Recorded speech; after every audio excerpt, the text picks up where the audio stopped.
सभी को सादर जय जिनेंद्र। आप सभी का स्वागत है दस रक्षण धर्म के इन स्पेशल वीडियोस में।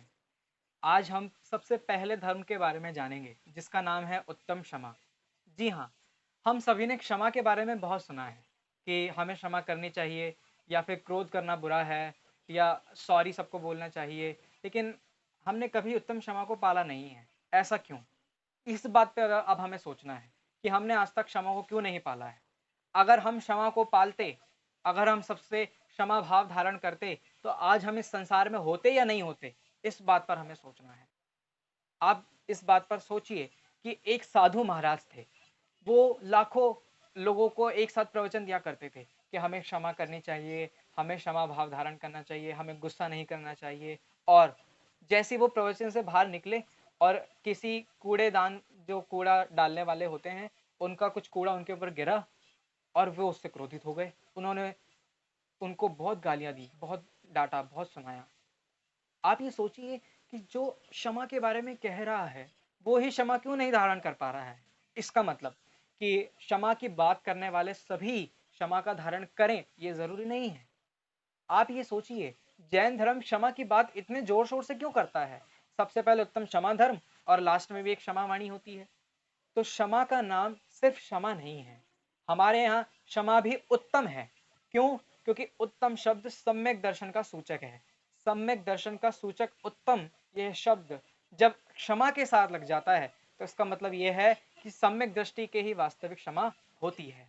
और अगर हम वास्तविक क्षमा के धारी होना चाहते हैं तो पहले हमें सम्यक दर्शन धारण करना पड़ेगा, हमें सम्यक दर्शन अंगीकार करना पड़ेगा। एक पेड़ होता है, आप उसको कितने भी पत्थर मारिए, कभी भी वो पलटकर जवाब नहीं देगा, वो आपको पलटकर पत्थर नहीं मारेगा। क्यों? क्योंकि पेड़ के अंदर एक ऐसा, पेड़ का ऐसा ही स्वभाव है कि वो किसी को पलटकर कोई जवाब नहीं देता। बिल्कुल ऐसे ही हमें भी उस पेड़ की तरह होना है। पेड़ की तरह जड़ होने के लिए नहीं कह रहा हूँ, मैं ये कह रहा हूँ कि जैसा पेड़ किसी को पलटकर जवाब नहीं देता, किसी का प्रतिकार नहीं करता, उसी प्रकार हमें भी क्षमा भाव धारण करना है। कोई हमें गाली दे, कोई दुष्ट हमें दुष्ट वचन कहे, तो भी हमें उसका प्रतिकार नहीं करना है, हमें उसका पलटकर जवाब नहीं देना है। अरे, हम तो महावीर के सिद्धांत पे चलने वाले हैं, हम तो गोली का जवाब गाली से भी नहीं देते, हम तो गांधी जी के अनुयायी हैं। गांधी जी ये कहा करते थे कि कोई आपको एक चाटा मारे तो दूसरा गाल आगे कर दो। इसका ये मतलब नहीं है कि आप किसी से भी चाटे खाइए या कोई भी आपको चाटा मारे आप शांत रहिए। इसका ये मतलब है कि जीवन में क्षमा धर्म सबसे महत्वपूर्ण है। जैन धर्म में क्षमा को बहुत प्रधानता दी गई है। जैन धर्म में जो क्षमाधारी होता है, उसी को वास्तव में हीरो कहा जाता है। वास्तव में नायक वही है जो क्षमा धर्म का धारण करे। भगवान महावीर स्वामी ने क्षमा धर्म का धारण किया, भगवान पार्श्वनाथ ने क्षमा धर्म का धारण किया, भगवान पार्श्वनाथ के ऊपर कमठ ने घोर उपसर्ग किया, तब भी उन्होंने क्षमा धर्म का धारण किया। उन्होंने पलटकर जवाब नहीं दिया, उन्होंने कोई प्रतिकार नहीं किया। लेकिन आप ये सोचिए, क्षमा माने क्या है?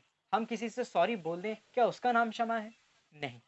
वास्तव में क्षमा तो वह है कि जो अपने अंदर में परिणाम है, क्योंकि क्षमा जो है वो आत्मा का परिणाम है। उत्तम क्षमा उसका नाम है जहाँ बैर भाव नहीं होता। जो बैर भाव के धारी होते हैं, जिनके मन में बैर होता है, बैर पता है कैसा होता है? बैर बिल्कुल आचार की तरह होता है। जैसे आप अचार बनाते हैं ना घरों में, जब आप अचार बनाते हैं तो क्या करते हैं, उसको बहुत दिनों तक रखते हैं। वास्तव में देखा जाए वो जैन धर्म के अनुसार गलत ही है, लेकिन जो लोग घरों में अचार बनाते हैं वो उसे बहुत दिनों तक रखते हैं। वो क्या कहते हैं कि भाई थोड़ा ये काफ़ी जितने टाइम तक रहेगा उतना अच्छा इसमें स्वाद आएगा। बिल्कुल इसी प्रकार क्रोध जितने समय तक अंदर रहेगा, वो बैर में परिवर्तित होना शुरू हो जाएगा। एक बार क्रोध आए और उसका उत्तर दे देना या उसका फल दिखा देना बहुत अच्छा रहेगा, लेकिन हम अपने ही मन में क्रोध दबाए रखना और बैर उसको बनाते रहना, ये बहुत गलत है। इस बैर के ही कारण लोग डिप्रेशन में जाते हैं, इस बैर के ही कारण लोग आत्महत्या करते हैं। अगर हमें आत्महत्या से बचना है, अगर हमें बैर से बचना है, अगर हमें डिप्रेशन से बचना है, तो हमें क्रोध को शांत करना होगा, हमें क्षमा को धारण करना होगा। उत्तम क्षमा माने कि जो क्षमा तो है लेकिन सम्यक दर्शन के साथ है।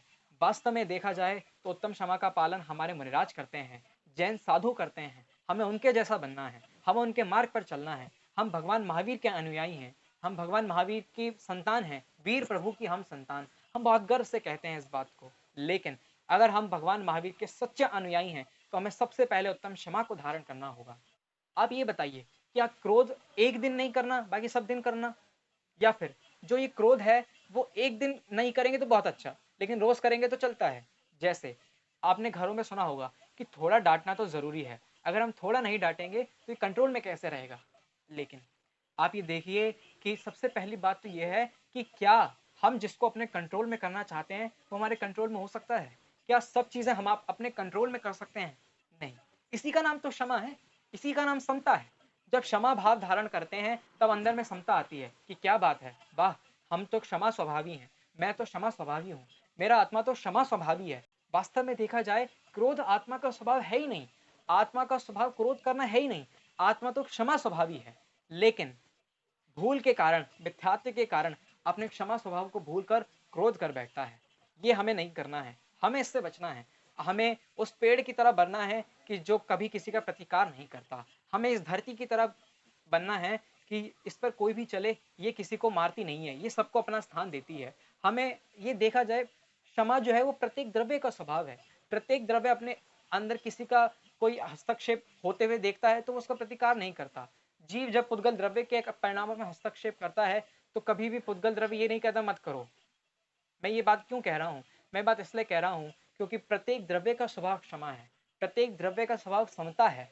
ये मात्र जीव का परिणाम नहीं, ये तो स्वतंत्रता है जो प्रत्येक द्रव्य का जन्म सिद्ध अधिकार है। तो इस प्रकार हम क्षमा धर्म को धारण करें और अपना मोक्ष मार्ग अपना बढ़ाएं। इसी मंगल भावना से आज के इस उत्तम क्षमा के सेशन को हम समाप्त करते हैं। ओम नमः सिद्धेभ्य। इस प्रकार की दूसरी वीडियोस के लिए भी इस चैनल को जरूर सब्सक्राइब कीजिएगा और लाइक और शेयर जरूर कीजिएगा। अगर आप चाहते हैं कि आपका पूरा परिवार क्षमा धर्म को धारण करे तो इस वीडियो को जरूर लाइक करें और अपने सभी परिवार वालों को दिखाएं।